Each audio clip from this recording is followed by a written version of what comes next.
Hey, my name is Seth Payne. I used to play for the Texans. Now I do sports radio on Sports Radio 610 in Houston. If you've never seen a Texans press conference in full before, they do not have a microphone for the reporters, so you cannot hear their questions. They are inaudible, so I synopsize the questions, and then you're going to see a little transition to cut out the dead space. A little confusing at times. And then I blabber on about my opinion about what Matt Burke, the defensive coordinator, is saying. So please enjoy Matt Burke and his folksy wisdom. Burrow had a good quote this week, which was he went to Ohio State to go to school, then he went to LSU to play football. He got his degree at Ohio State. I didn't realize he had already gotten his degree when he was at Ohio State. So he went to LSU, and it was all about football for him. He probably did he get his master's in like the easiest thing possible, or just kind of stretch it out and take 12 credits a semester and not get his master's? I don't know. I've always admired these football players who get their masters or advanced degrees while they're still playing football. I was not that guy. I was on academic probation my last semester. 0.3. I was zero point 0.3 points better than Bluto from Animal House. This is defensive coordinator. The first question was on if he feels prepared for this week, despite the injuries within the secondary. Jimmy Ward is injured. Derek Stingley is potentially back. Steven Nelson is injured and questionable for the game. So you got at least one guy out, and you've got both cornerbacks potentially out. Sure. I mean, it's time of year. Derek Stingley wasn't for Bengals fans. Derek Stingley has not played in quite some time with a lingering hamstring issue, but he's potentially off IR this week. I would say, obviously, we've been hit a little bit by some of the injury bug stuff, but it's that time of year where everyone's dealing with that. And I would say our process of how we go through from training those guys all the way from training camp all the way through is part of that. So, we're preparing to play with the guys that are ready to play for us, and we'll be good to go. To synopsize, we're still going to play the football game, even though we have some injuries. Oh, I was going to get out of here after one, man. As you think about a team, Hypothetically. Okay, so he was asked about the potential difficulty in preparing to face a player who you don't have as much tape on, who may be replacing another player who isn't playing. So I'm guessing this is a question about the banged up T. Higgins and Jamar Chase for the Bengals. wide receivers. Hypothetically? Sure. How difficult is it to adjust? Like you do? Yeah, for sure. No, I would say I think we would approach it from the other way, like preparing as everyone's going to play, right? All the weapons, all the skill sets available. How are we going to defend that? It's easier to kind of backtrack off of that than plan for not having that, and then all of a sudden, oh crap, we got to cover some of these guys. So, I think, specifically to this week, like the system doesn't change. Some guys have missed other weeks. Some of the receivers have missed time here and there. They've had a few guys in and out at different points. So, systemically, I don't think that's going to change too much of moving guys around. Guys are going to play in the spots they tend to play, and then if they need to replace a guy for injury, they'll do that. So, we're preparing as if we're going to see the full arsenal of weapons, and we'll go from there. The thing about those injuries, like obviously T. Higgins hurts and he's out. Jamar Chase is the guy that, when they have their full complement of wide receivers, Jamar Chase is the straw that stirs the drink and makes draws coverage away from other guys. Joe Burrow said as much last week. He talked about one of the throws to T. Higgins, I believe, where coverage had rotated over to Jamar Chase. And he's been the only time Jamar Chase has missed games were the 4 games that he missed in 2022, right in the middle of last season. It was like a cracked rib or something. He's been pretty durable, and I think he's obviously played through a lot of injuries. The one thing that maybe the Texans could have a little bit of an advantage there compared to other teams is that Derek Stingley did face Jamar Chase a whole bunch when he was an underclassman in college, just in practice. It's been a few years. Derek Stingley's had about 19 injuries since then. Jamar Chase has learned a few things. If anything, I saw a quote. I've been reading this Cormac McCarthy book, The Crossing, and there was a quote that stuck out. It was when an old Mexican guy was saying that, a poorly drawn map is worse than no map at all, because you start to rely on things that aren't true as opposed to being aware of your ignorance. Yeah, I might worry that Derek Stingley comes in after a long layoff and feels like, oh yeah, I've been covering Jamar Chase since way back when. I know exactly everything about him. And Jamar Chase is a different guy. He's learned and grown since then. A lot of Bengals fans had told me too that these backups are no slouches, mind you. They got a pretty good stable of wide receivers in Cincinnati. Yeah, I think that's really more, I would say, in his realm. This question was on what goes into the conversation with DeMeco Ryans in deciding which players from the practice squad will be elevated to the active roster on Sundays. Obviously, he's involved in the defense where we kind of. Okay, let me see. I wasn't paying attention this morning on social media. Either Aaron Wilson or Schefter reported that he's definitely playing. Okay, thank you. If that was Friday evening, then I'm really embarrassed, and it shows you how checked out I was on Netflix. I watched Emily the Criminal, which was an Aubrey, what's her name, joint. It was pretty good. Know where we need some bodies or where some soft spots are, but for me, I'm selfish, so it's always about defense, right? So where he has to see big picture, because obviously offensively there's spots that may need help or call up. So I think that's more like really,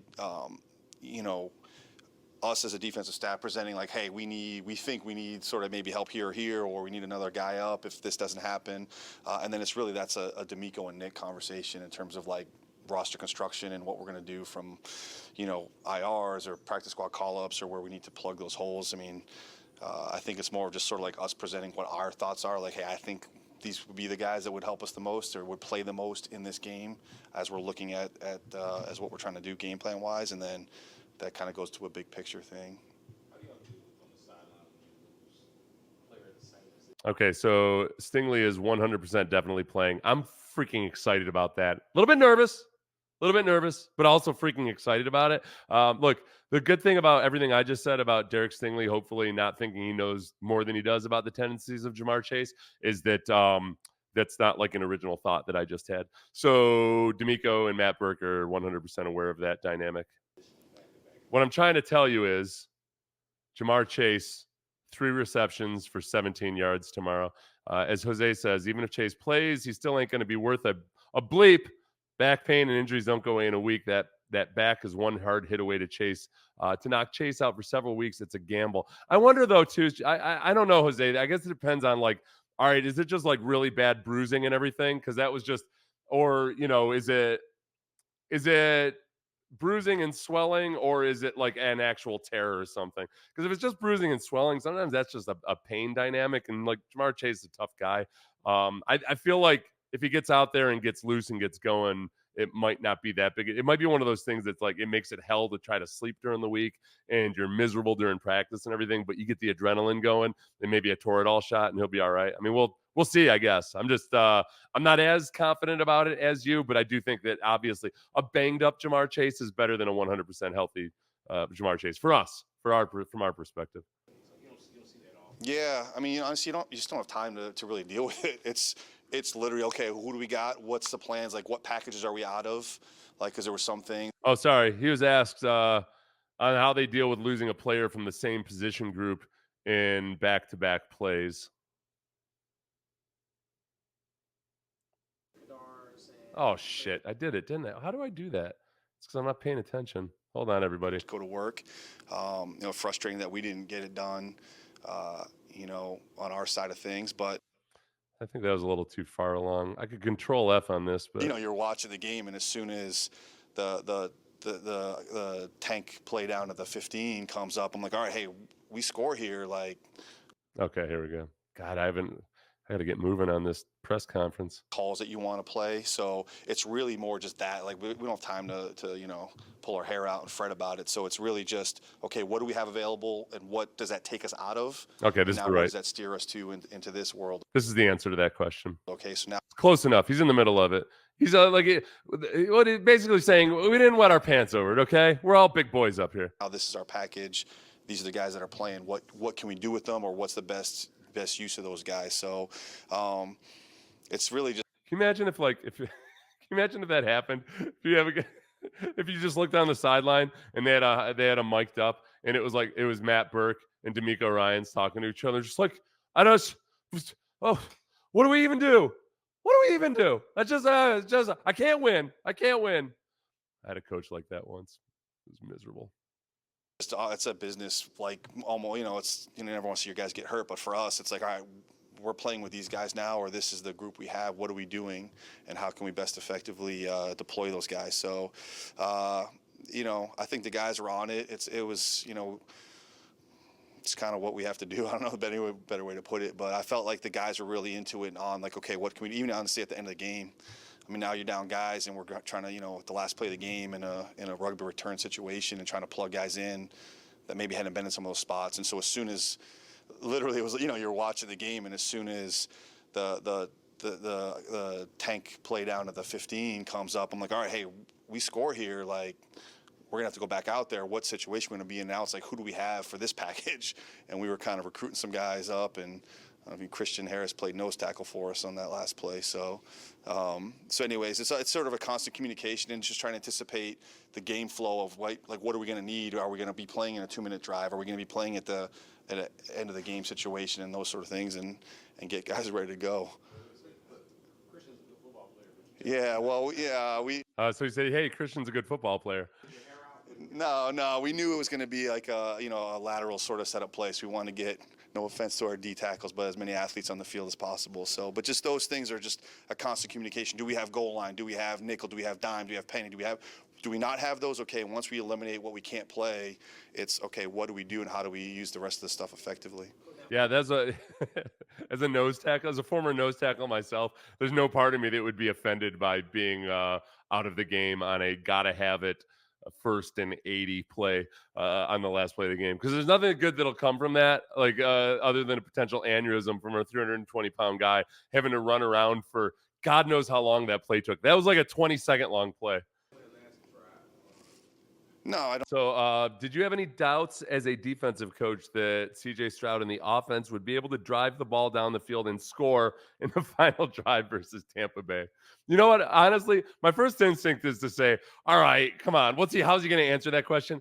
I think Bobby Sloak and Matt Burke, to their credit, have been pretty open and honest and candid, much more candid than most football coaches when it comes to either admitting mistakes or admitting flaws or admitting like emotional weaknesses, anything like that, which as one of you pointed out earlier, it's annoying because both Matt Burke and Bobby Slowick are showing many good like head coach candidate qualities. Like, I'd like to have this be a slow roll. Okay, can we get better over the course of 2 or 3 years before you guys get plucked away? The one thing we have going for Matt Burke staying right now is that D'Amico Ryans is calling the plays. I expect that to change at some point, but No, I mean, I would say, the one positive of that drive is that we obviously left some time, and obviously the timeouts on board for those guys to go to work.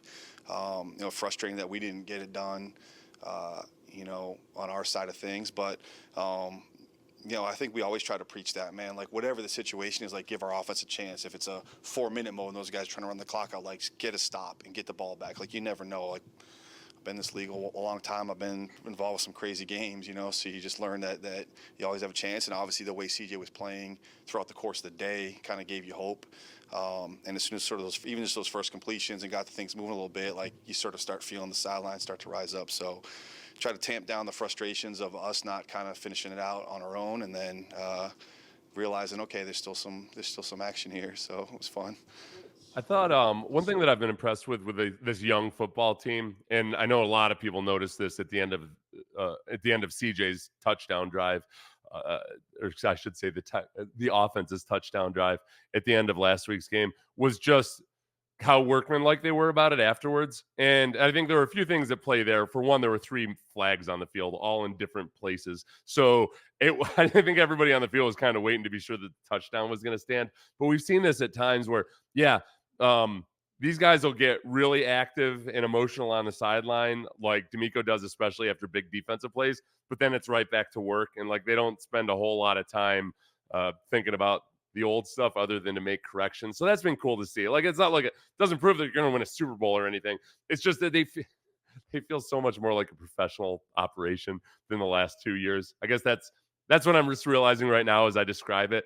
So many things about this year feel like a professional operation, whereas in the last 2 years, there were so many things that were haphazard and weird and just at times just idiotic. And I'm not even talking about Lovie Smith or David Culley. I'm talking about the whole shebang, from front office on down. There were just so many things that didn't make any sense. This year, it's like even the issues we're having, the stuff we're complaining about, it isn't, oh my gosh, I've never seen a team do something this stupid. It's more like, okay, this is annoying, or I prefer that, or whatever. It's normal people's problem. It's like whenever you go to a friend's house and you ever go to a friend's house to stay over when you're a kid and you're like, there's not nearly that much yelling around here. This was kind of I see this. Oh, they had a disagreement and then they just settled it. And look they're still talking to each other. My God. Good quarterback play well compared to maybe some of the Man, shoot, there's a lot. Oh, sorry. I keep forgetting very I got to narrate. precise. You guys are too entertaining in the comments now that the smack talk has begun. So, what does Joe Burrow do well? Like really in command of just getting the ball to where it needs to go. He just gets the ball out really quick. He obviously he's probably in modern times like one of the better sort of if you were like. I always like count people, and then you guys call me out on the stuff. Like, just control, like the Peyton Manning, Phillip Rivers, like at the line of scrimmage, like getting him in the right place, checking, triple cadence, double cadence, holding you, seeing what you have, motioning. Like, he's like probably one of the best, I think, at pre-snap stuff. It's part of their system of like being on the ball and trying to get you to tell, like trying to show coverage tilts or trying to show pressures. I think he's probably one of the best at that. Like historically, those guys that do that and try to get you to show your cards a little bit. And then as an extension of that, like being able to get the ball into the right hands and get to the right play off of that information. So just as a processor and as like deciphering what you're doing on defense, I think he's one of the best in the league right now. And then the precision and accuracy throws, I mean, it's okay. You can make them all. That's a great answer, Matt Burke. I'm proud of you. Except now I'm pissed because that's a good head coach interview answer. Honestly, it's not like people haven't talked about this before, but there are different players do this to varying degrees. It's just kind of probe pre-snap. Peyton was really good at it, and I don't know if that's where he was going to go with it. When it comes to the hard count or the dummy count, and just it's so frustrating when you're on defense and you're playing against Peyton Manning and he does a dummy hard count like with 15 seconds left on the play clock, and the safety who's coming on the safety blitz gets all excited and comes up to the line, and then Peyton checks into the play that's going to destroy that. And you're sitting there in your stance. One thing about Peyton Manning was like he would take it down to the last 1 second of the play clock or down to 0 very, very regularly because guys would start getting antsy and those would be his tells. So it was always a matter of like holding your water. Vic Fangio did a great job of coaching that. He just didn't have the horses when he was with the Texans to do anything about it. Joe Burrow's really good at that side of things and just like picking up. This is the stuff that I'm excited about CJ over the course of hopefully like 10 years plus. You start to get this Rolodex in your brain of all the different tells that guys have. And as much as we love to talk about the intricacies and complexities of various play calls and everything, a lot of it is just flat out like, all right, Brady knows going into this game that this one dude is a sucker. And he'll never say it in an interview like some of these idiots when they give away tells to other teams. But like they know that they can tell whether that guy's dropping into a deep third. They can tell whether he's blitzing. And you might have like 3 or 4 of those guys in different situations on the team, and they know it's coming. And like that's where hopefully CJ with multiple reps and entire off seasons, like he strikes me as the kind of guy that's going to be good with that. Joe Burrow's really good with that. Okay, so he asked on if they're trying to play chess with Joe Burrow or just focus on executing what the Texans themselves do. It's both. I mean, it's both for sure. Like if you just again, our philosophy is always like we want to be good at what we do. Now, if you just stand in one thing and do the one thing all the time, like he's gonna figure it out obviously pretty quick. So there's always a game you're playing of what are you showing him or their offense, and then how does that fit into our structure of what we want to do, and not, you never want to put yourself out of position just to hold a disguise. So at the end of the day, you got to execute your call, your coverage, or your pressure, whatever it is. So you never want to put yourself at a disadvantage off of just because you want to disguise something. But you also can't just stand there like iron deer and kind of give them all the tells. So it's the game you play, and that's the kind of back and forth you'll have. Yeah, I mean, like balance. It's always about balance. I thought Bobby Slowick gave a good answer on that too. Yeah, So he asked on if does Matt Burke feel optimistic about the injuries in the linebacker room and being able to move guys around accordingly. Henry To'oTo'o is the big one. Showed up with a concussion on the injury report this week, and I'm not overly distraught about that. I like Denzel Perryman. The one thing I like about him is that he tackles, whereas a lot of these linebackers kind of just jump at guys and let them go. So the Texans have amongst the most missed tackles in the league. Like Perryman, better at it than To'oTo'o at this point. yeah. I mean, I feel like that's been the theme all year of just in terms of that group, the linebacker room. Um, Mixing and matching different groups, different spots. I mean, they've all kind of cross-trained in a lot of positions. So, again, I would think that part of our training of that is lends itself to a situation when there's guys that are out that we can move around and feel good about those guys playing those spots. Yeah, I think the linebackers in coverage is like it's very much a work in progress. You include in that how they work with the safeties. There's just been a lot of soft spots, and it's not anything obviously cornerback play. Opposite of Nelson, it would be better if Derek Stingley were healthy and available, which he looks like he will be. I don't know exactly. Like, do they expect him to play 50 or 60 snaps? I don't know.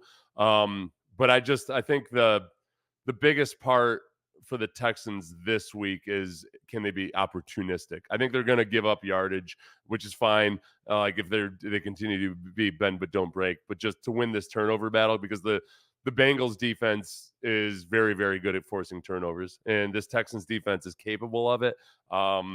They haven't been quite as good as I expected them to be in that regard.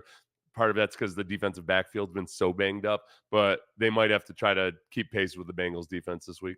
This is one of the hottest teams in the NFL. Week 1 to now. Yeah, I mean, obviously, I know. He was asked on where has he noticed the uptick in offensive production in the Bengals offense from week 1 until now. The quarterback was hurt earlier on. Um, I think just one of the big things that stands out is their red zone play. They've been pretty deadly in the red zone the last 4 weeks. I think they're like converting at like an 80% rate or something like that. So, they've always got the weapons. They move the ball, but they've been pretty surgical in the red zone. So it's a big challenge for us to keep them out of the end zone when they get down there. I'd say that's probably been the biggest flip I've seen. So he's being asked on how much of an impact the success on the offensive side of the ball can have on how they call plays and approach the defensive side of the ball. Yeah, I mean, there's a that's probably like a multi-layered question right there. I would say I don't know. We are always trying to get stops. So it's not like, oh, hey, they're scoring, we can like ease up and not try to play some defense here. So I would. There is, like, honestly, the first thought, I wonder if, when he said it's a multi-layered question there, the dream as a defensive, and he was a defensive line coach, the dream is that you've got an offense on the other side that is just, scoring points in droves because then the other side is playing catch up and then you're just in hunt mode. You're in pass rush mode. That's when guys start fighting each other to get on the field because you've got so many easy sacks out there just for the taking. And the quarterback's going to hold the ball because they need to get yardage in chunks. That's a lot of fun. The Texans haven't quite been there. We've had all these damn hotly contested games, other than the Steelers and the Jaguars. Yeah, Say obviously from a emotional sort of energy standpoint, like it's cool when you see those guys clicking and they're moving and operating. I would say just team wise, there's just a little bit better energy playing wise. I don't know that it really affects like our play calling. Like I don't think we go into a game playing it like that, saying like, hey, we feel like we're going to score some points, so we can play a little bit more this way.